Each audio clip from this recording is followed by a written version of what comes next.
You're telling me your HOA tore down a beacon that an airport was actively tracking? The question came through my phone at 7:48 that evening, 6 minutes after I discovered Vanessa Whitmore had finally done the one thing I'd warned her never to do. I stood on top of Mercer Hill with cold wind pushing through my work jacket and the smell of diesel hanging over the grass.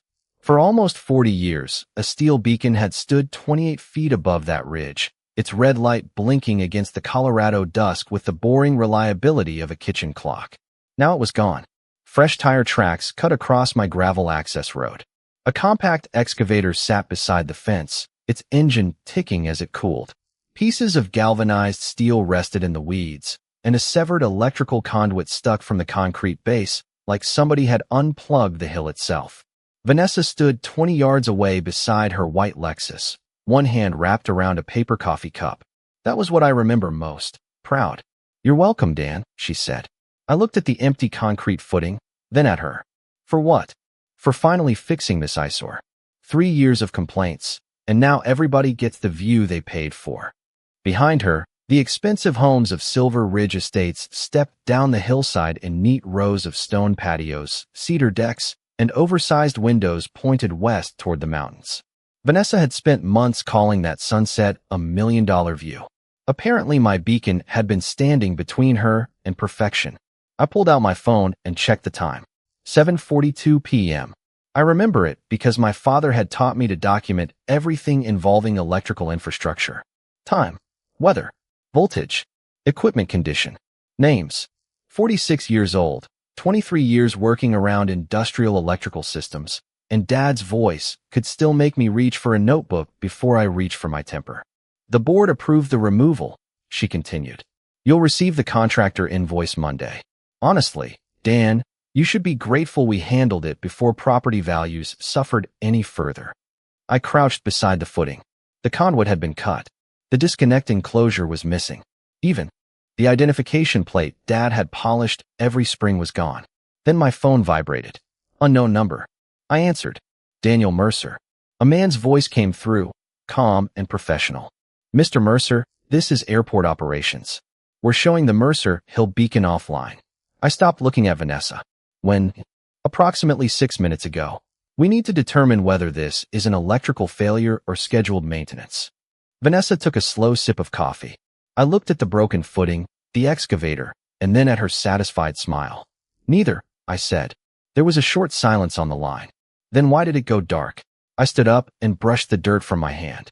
Vanessa still thought she had removed an ugly red light. She had no idea who had just noticed. The man from airport operations asked me to stay on the line while he checked something, and that gave Vanessa enough time to walk closer, her heels pressing little dents into the damp soil. She tilted her head toward my phone. "Is there a problem?" she asked. I covered the microphone with my thumb. "I am finding out." Silence bothered Vanessa more than anger. The voice returned and asked whether anyone had performed work on the beacon that afternoon. I looked at the excavator, then at the fresh cuts in the conduit. "A contractor removed the structure without my permission," I said. "He asked for my current number, confirmed the Mercer Hill address, and told me someone would contact me shortly." When the call ended, Vanessa gave a little laugh. "Daniel, please do not turn this into another neighborhood crusade." It was an obsolete light. I had owned Mercer Hill for 11 years, but the property had been in my family since my father, Robert Mercer, bought the original 12-acre parcel in 1986. Back then there was no Silver Ridge Estates, no stone entrance monument, no matching mailboxes, no homeowners association president cruising the streets in a white Lexus. There was just a narrow county road, open pasture, and our hill rising above everything around it. Dad was an electrical maintenance supervisor who believed anything worth owning was worth maintaining. He taught me how to clean contacts, trace circuits, read old drawings, and keep records nobody else thought mattered. The beacon was part of that ritual. Every spring, we climbed the service ladder, inspected the enclosure, checked the grounding system, cleaned the lens, and logged the work in a black binder. After he died, I kept doing it. Then Silver Ridge arrived.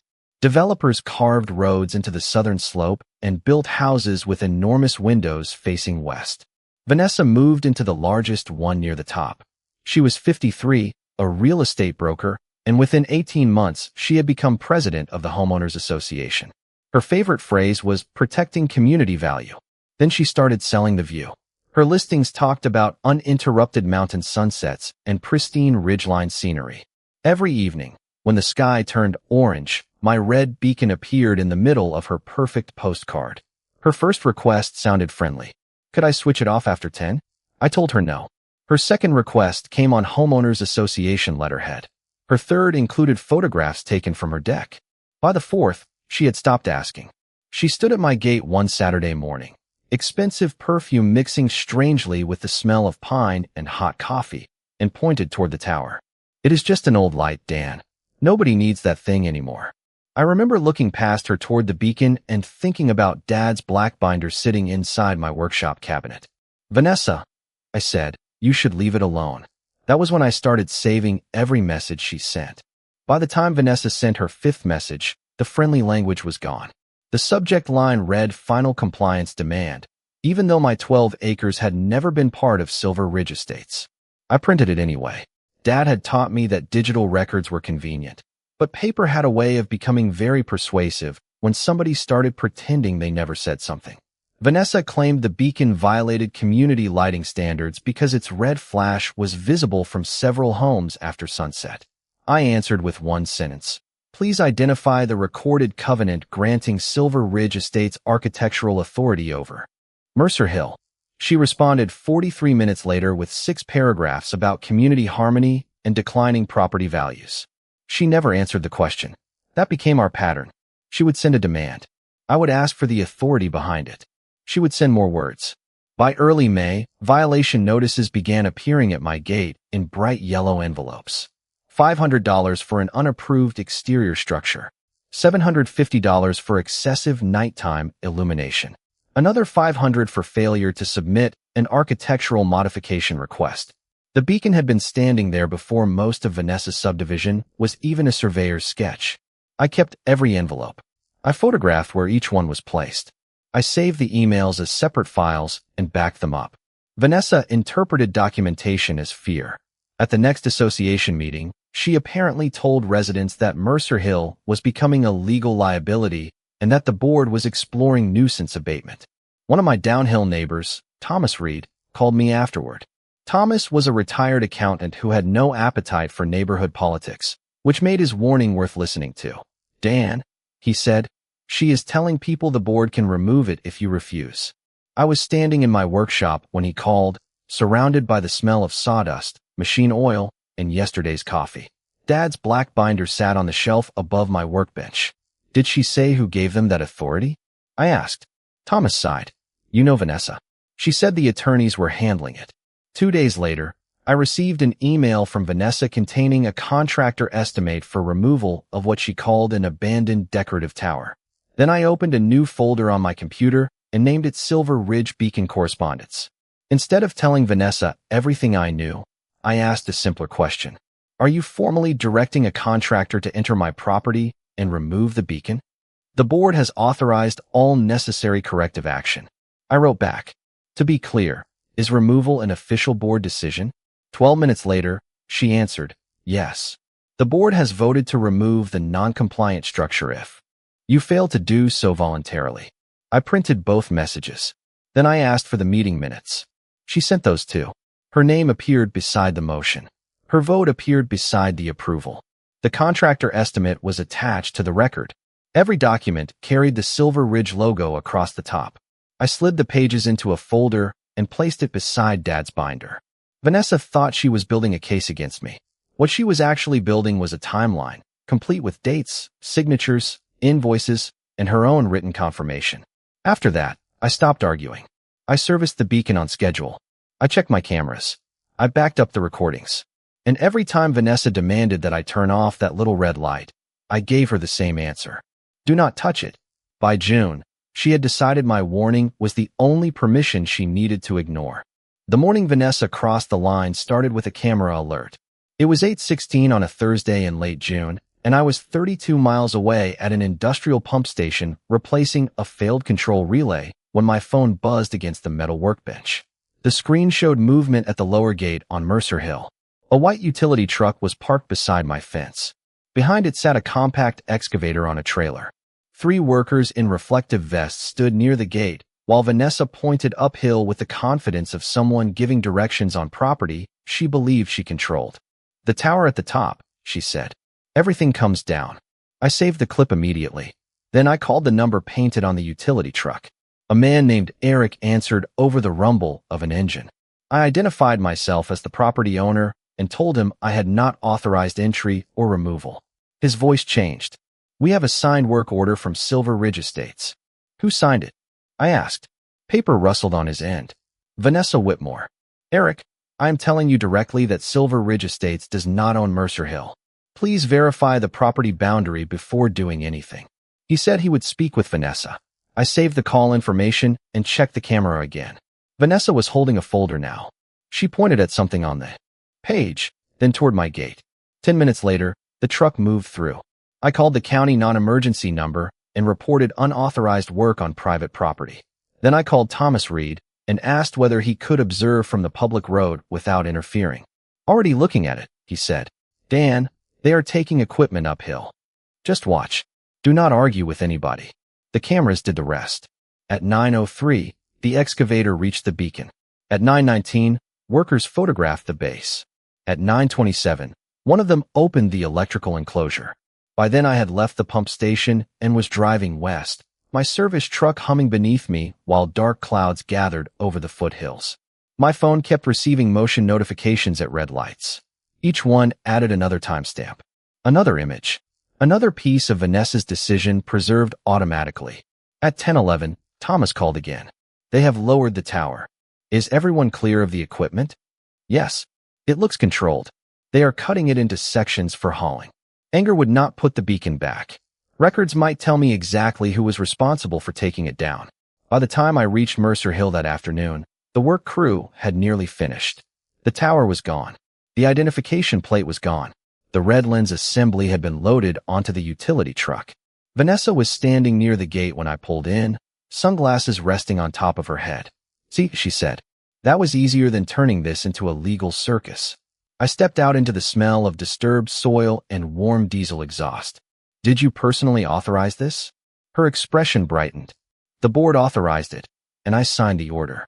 "And you directed them onto this property?" "Yes, Daniel. Somebody had to solve the problem." I took my phone from my pocket and checked that it had saved the time of our conversation. "All right," I said. Instead, I walked past her toward the empty hilltop and photographed everything I could see. The concrete footing, the tire tracks, the open conduit, the contractor vehicle, the work order visible through the truck window. That evening, when darkness settled over Mercer Hill, there was no red flash. Above the ridge for the first time I could remember. At 7:42, I looked at the empty footing. At 7:48, my phone rang. And 6 minutes after Vanessa got the view she wanted, somebody outside Silver Ridge noticed what was missing. The airport operations manager called again before I made it back to the house. His name was Michael Grant, and this time his voice carried the careful precision of a man who had already opened several records before dialing my number. He asked me to confirm that the beacon had not failed mechanically. I told him exactly what I had seen. A contractor had entered Mercer Hill that morning under a work order signed by Vanessa Whitmore, removed the tower, disconnected the electrical equipment, and hauled away the light assembly. Michael went quiet for a moment. Then he asked a question that changed the shape of the entire evening. "Do you still have the Mercer access file?" I looked uphill toward my workshop. "My father kept everything." "Find it," he said. "There should be an agreement attached to the original site records." I ended the call and walked inside. I switched on the fluorescent lights and opened the gray cabinet above my workbench. Dad's black binder was sitting where I had left it. The vinyl cover had faded around the edges, and his handwriting was still visible on a strip of white tape across the front. Mercer Hill. Inspection logs. Wiring diagrams. Replacement lamp receipts. Grounding tests. Handwritten maintenance notes dating back decades. Then I found a thick envelope tucked into the rear pocket.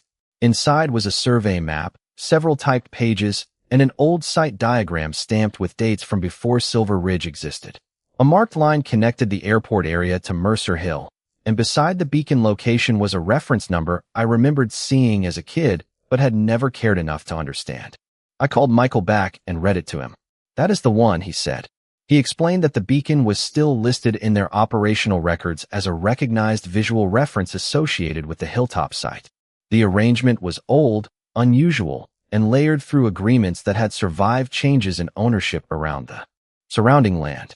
The airport did not own my hill, and I did not suddenly become some kind of aviation official. The important part was simpler. The light had not been forgotten. Its status had not disappeared just because Vanessa decided it looked ugly from her deck. Changes to the site were supposed to be coordinated through the parties named in those records. Vanessa had spent months calling the beacon abandoned. She had never once asked whether anybody outside the homeowners association still had an interest in it. "What happens now?" I asked. Michael told me not to alter the site until the records could be reviewed and the responsible offices notified. He also asked me to preserve photographs, contractor information, and anything showing who ordered the removal. I have more than that. I opened the folder beside Dad's binder. Vanessa's emails were arranged by date. Her violation notices sat behind them. Then came the contractor estimate, the board minutes, her written confirmation that removal was an official decision, and the message identifying the beacon as an abandoned decorative tower. Finally, I opened the security camera archive. Every vehicle entering my gate that morning was there with a timestamp. Every trip uphill. Every piece of equipment leaving. I had spent months wondering why Vanessa insisted on putting everything in writing. Now her paperwork felt heavier in my hands. Down below, lights glowed across Silver Ridge, and Vanessa's house sat near the top of the subdivision with its wide western windows finally unobstructed. She had gotten exactly what she wanted. I placed Dad's old site map beside her signed work order and looked at the two documents under the same white light. One had survived for decades because somebody understood that infrastructure outlives opinions. The other had existed for less than a month because Vanessa believed a board vote could make her authority real.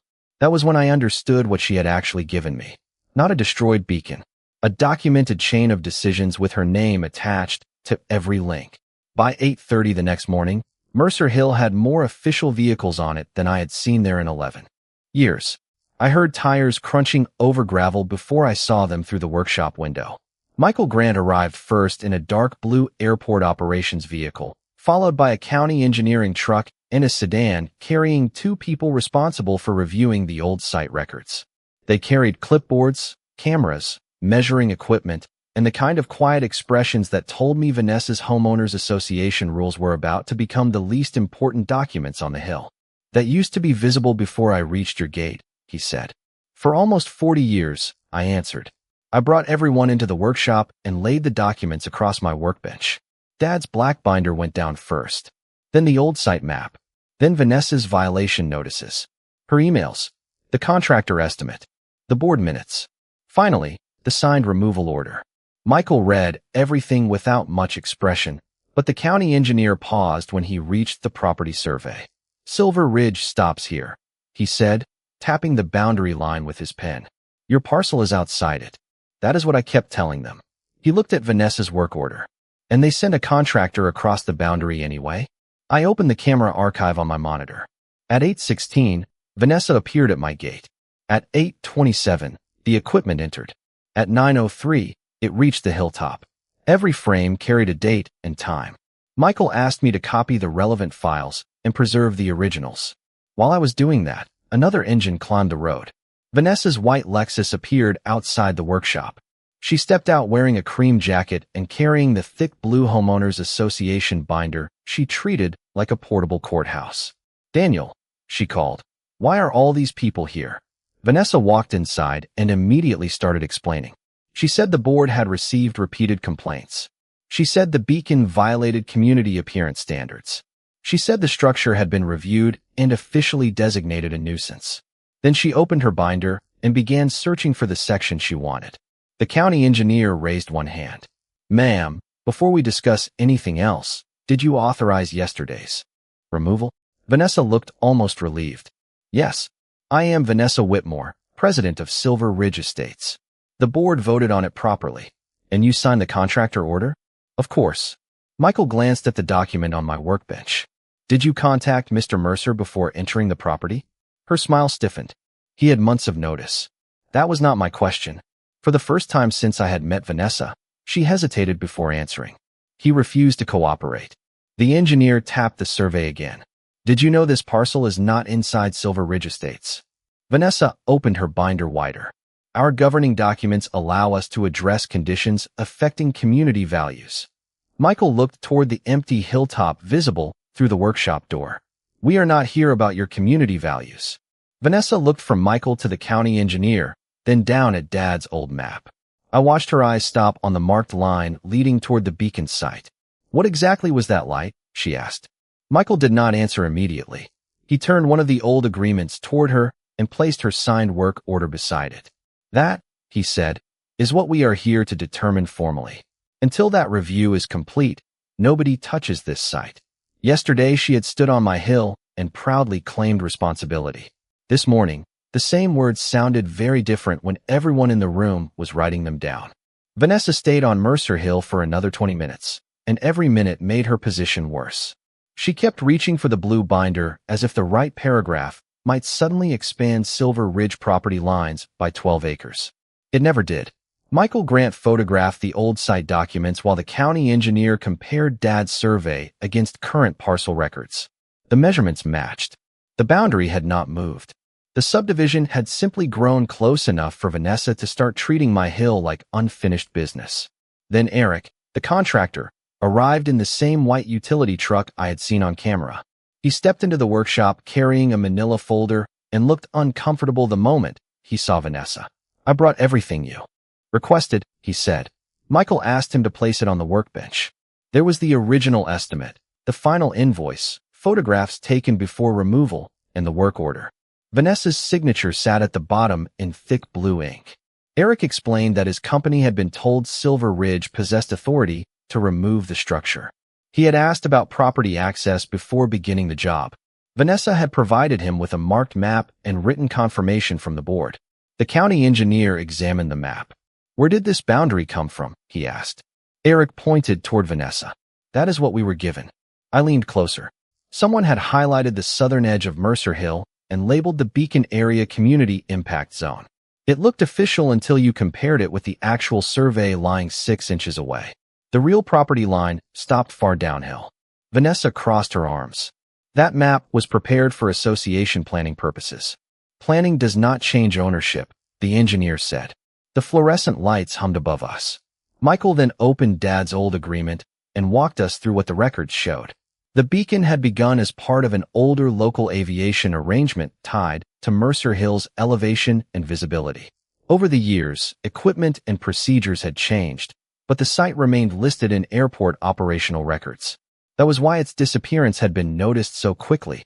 Any permanent alteration was supposed to be coordinated before the light was removed or disabled. Vanessa stared at the page. But it was on his land. Yes, Michael said. That is one reason you needed his authorization. For months, she had argued that proximity to Silver Ridge gave her power over my property. Now she was trying to use my ownership as a defense for ignoring it. Michael asked Eric where the removed equipment had been taken. Our storage yard, he said. Nothing has been disposed of. The lens assembly, identification plate, steel sections, and electrical enclosure were all accounted for. Michael requested that everything remain untouched while the review continued. Eric agreed immediately. Vanessa did not. Who was paying for all this? She asked. There it was. Not who authorized something they should not have authorized. Not how the site would be restored. Money. Michael closed the folder. Responsibility will follow the documentation. Vanessa glanced toward her signed work order. Responsibility will follow the documentation. She had spent months creating that documentation herself. By noon, copies of my camera footage, her emails, the meeting minutes, the contractor records, and Dad's site papers had been organized into one timeline. The county engineer packed his measuring equipment. Michael stood near the workshop door looking at the empty ridge. Vanessa walked toward her Lexus without saying goodbye. Before she reached it, Thomas Reed's pickup stopped along the public road below. Then another neighbor slowed down. Then another. People had noticed the official vehicles. Vanessa looked downhill at the neighborhood she had controlled through letters, fines, and carefully worded threats. I was. The contractor was. The county was. Airport operations was. And every document told the same simple story. I had warned her not to touch the beacon. She had demanded authority. She had voted herself authority. Then she had signed her name beneath it. Michael called just after 7 in the morning and told me the records review had confirmed what Dad's binder had already suggested. The Mercer Hill site had never been abandoned in the way Vanessa claimed. The beacon remained documented as a recognized visual reference connected to the airport's local operational records, and no request to permanently remove it had been submitted through the established process. That did not make my Hill Airport property. It made Vanessa's decision much simpler to understand. She had ordered work on land the Homeowners Association did not own, involving equipment she had never bothered to research, using authority the board could not produce. By lunchtime, Silver Ridge homeowners received an emergency meeting notice. Thomas forwarded it to me. Vanessa described the situation as a misunderstanding involving an outdated structure and conflicting jurisdiction. Conflicting jurisdiction sounded much nicer than entering somebody else's property after being warned not to. That evening, the Silver Ridge clubhouse parking lot filled before the meeting started. Thomas called afterward and told me homeowners had demanded copies of the vote, the contractor invoice, and the legal review Vanessa kept claiming existed. The problem was that nobody could find the legal opinion she had referenced for months. There were emails. There were meeting minutes. There was her highlighted planning map. There was her signature. But there was no attorney letter saying Silver Ridge had authority over Mercer Hill. The next morning, the association's insurance representative contacted me. I sent photographs, property records, repair estimates, and the documentation timeline. Eric's company provided its work order separately. By Friday, Vanessa's language changed completely. Her emails stopped saying, "We are authorized," and started saying, "The board acted on information available at the time." Then came the association meeting that mattered. This time I went. Nearly every folding chair was occupied. Vanessa sat at the front beside two board members, her blue binder closed for once.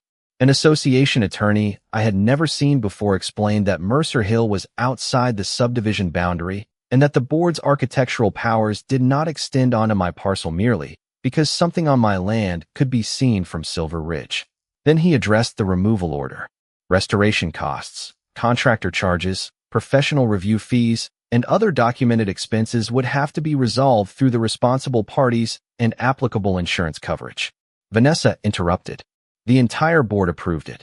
Thomas raised his hand from the second row. Based on whose legal advice? Vanessa looked toward the attorney. He did not rescue her. One board member quietly said, "Vanessa told us counsel had cleared it." Every head in the room turned toward her. Vanessa opened her binder, flipped several pages, then closed it again.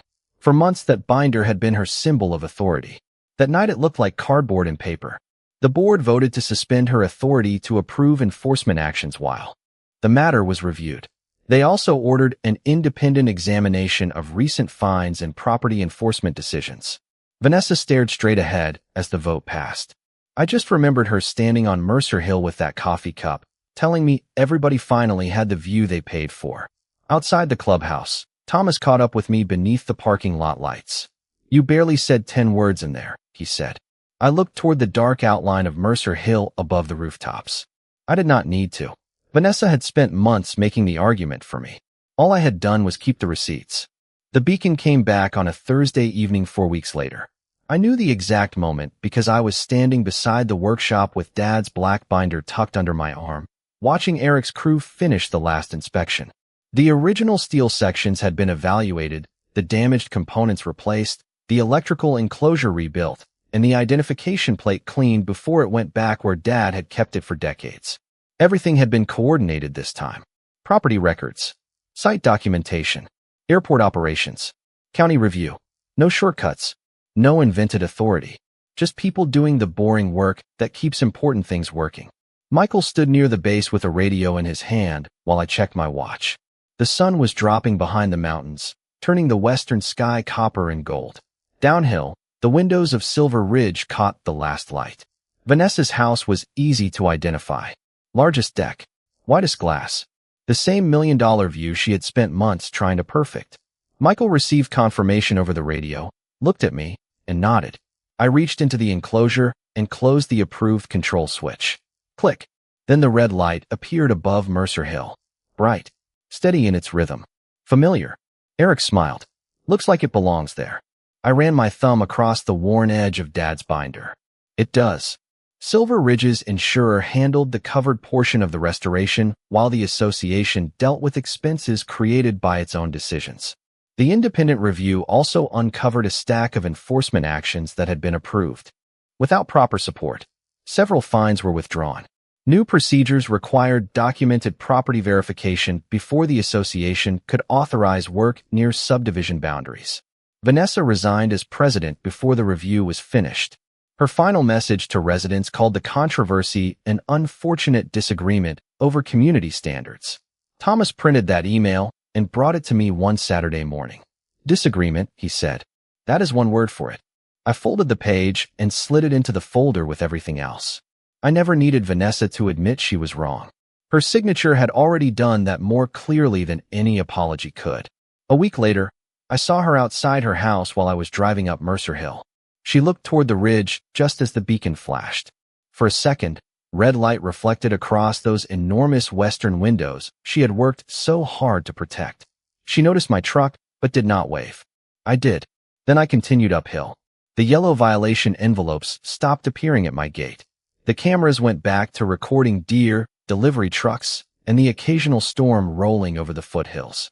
Dad's binder returned to the gray cabinet above my workbench, except now I had added a new section behind his maintenance logs.